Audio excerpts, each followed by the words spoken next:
class 7 হয়তো 8 দশমিক আমি দশমিকৰ বিষয়ে আমি কেনেকৈ অতি সহজেৰে শিকো চাওঁ আহা কৰি চাওঁ আহা 8.1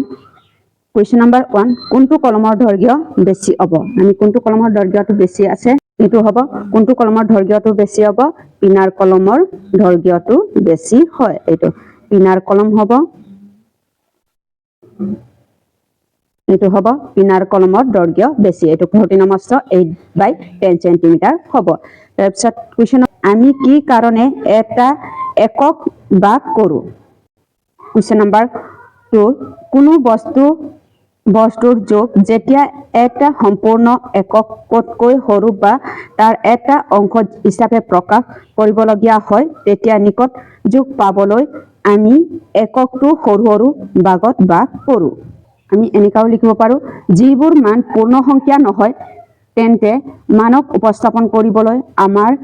আমাক এটা এককৰ সৰু ভাগ প্ৰয়োজন হয় এইটোকে আমি কি বুলি কোৱা হয়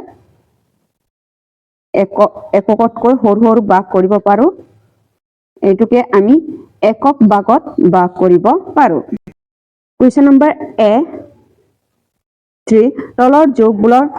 দৈৰ্ঘ্য পূৰ্ণ আৰু ভাগত লিখা কুৱেশ্যন নম্বৰ এ টো এনেকা হ'ব ছবিখনৰ ইয়াৰ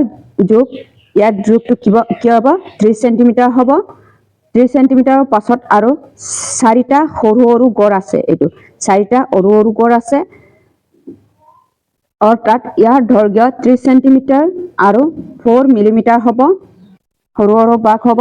ইয়াৰ পূৰ্ণ দৈৰ্ঘ্য আৰু ভাগত প্ৰকাশ কৰিবলৈ হলে আমি কেনেকৈ লিখিব পাৰো 3/4/10 cm হ'ব আমি হৰণ কৰিলে এটো কাৰণে এনেকাও লিখিব পাৰো তাৰ পিছত ইয়াত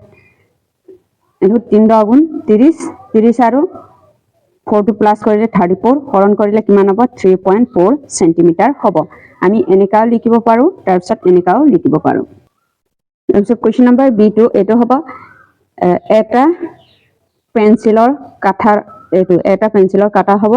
স্কেল পাৰৰ উল্টাকৈ ধৰা হৈছে ইয়াৰে যোগ 2 cm পাছত 5টা সৰু সৰু গড়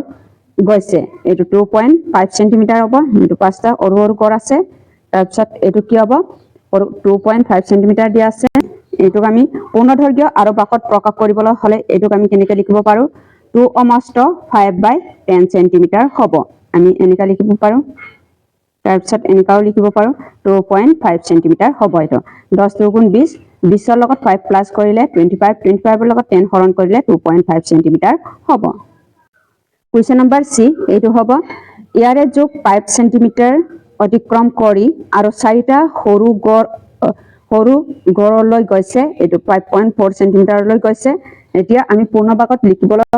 পূৰ্ণ ভাগত প্ৰকাশ কৰিবলৈ হলে ইয়াত কি হ'ব 5/4/10 cm হ'ব হৰণ কৰিলে এটো 5 × 50 50 ৰ লগত 4 প্লাস কৰি 54 ৰ লগত হৰণ কৰিলে 4.10 cm হ'ব এনেকাও লিখিব পাৰো আমি এনেকাও লিখিব পাৰো এটোৱে হ'ব